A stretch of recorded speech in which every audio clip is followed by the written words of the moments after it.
Assalamualaikum warahmatullah. Hello everyone. Hi guys. How are you guys doing today? It is your brother Gumba Joe from Apprendre Langues-Wolof. Welcome back. Welcome back to another lesson. Mbokk yi ñu ngi leen di baax di leen ziar ñaan yàlla kat yi fekk leen ci jàmm seen mbokk la Gumba Joe de Apprendre Langues-Wolof di leen dalal baax a baax ci seen beneen bi English. Alright.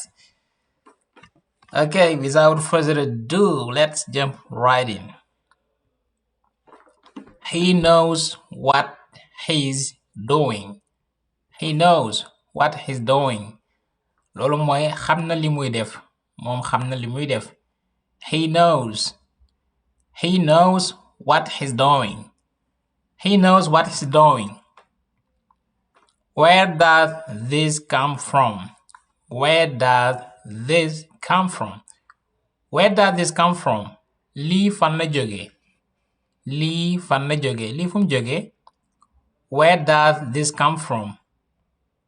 I forgive you. I forgive you.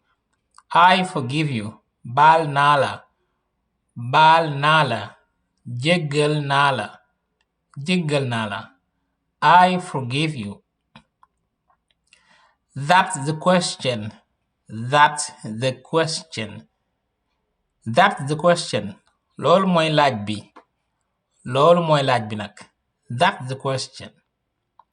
Alright, kon di wax ne ñi nga xam dañoo bëgg a jàng ba tey anglais jaarale ko ci làkk wolof am nañ formation yu ñu faral di def chaque fin du mois. am na bu war a démarrer ci mois de juin bii rek tàmbali ni nag ku ci bëgg a bokk man nga ñu jokk ci numéro bi ci whatsapp bi 0033 bi ngeen di gis. formation 3 mois lay durer lépp 13000 dong ngay fay yomb na lool te njàng mi ci wolof lañ koy jaarale jàng anglais jaarale ko ci làkk wolof làkk wi ñu nàmp wala wi ñu dégg kon bokk. donc ku ci bëgg bokk man nga ñuy jokk ci numéro bi ci whatsapp bi comme ni ngeen ko gisee ni mu affiché ku ñu ci jokk dana la wax naka lay tëddee ka modalité yi. Alright, so bu leen ko miss. Let's continue. Stop complaining. Stop complaining. Stop complaining. Bàyyil jàmbat. Bàyyil jàmbat bi laay bëri jàmbat nga bàyyil jàmbat bi sa waay. Stop complaining. Stop complaining. It's made in China. It's made in China. It's made in China. Siin lees ko defaree.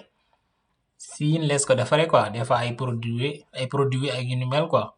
donc des fois ñu ne made in China, made in Senegal, made in France comme ni nga ko xamee.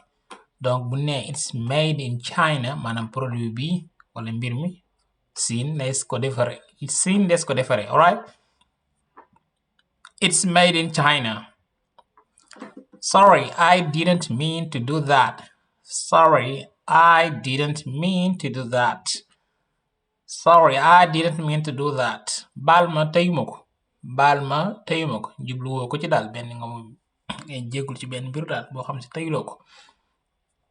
Sorry, I didn't mean to do that. So what? So what? waa léegi nag comme des fois waa léegi nag et alors ci français masalan daal nu ci jublu. So what? So what? waa léegi nag. Léegi nag. So what? What were you asking about? What were you asking about? mooy lan nga doon laaj. Loo doon laaj. What were you asking about? What were you asking about? sama nga ne maa nga tontu ne I was asking about nangam nga nangam. Right? What were you asking about? I can't believe this. I can't believe this. I can't believe this. Mënuma gëm lii. Lii ma mënuma ko gëm. I can't believe this. I can't believe this. Alright guys, so that's all from it today. Thank you for watching and I will see you in the next one. Take care.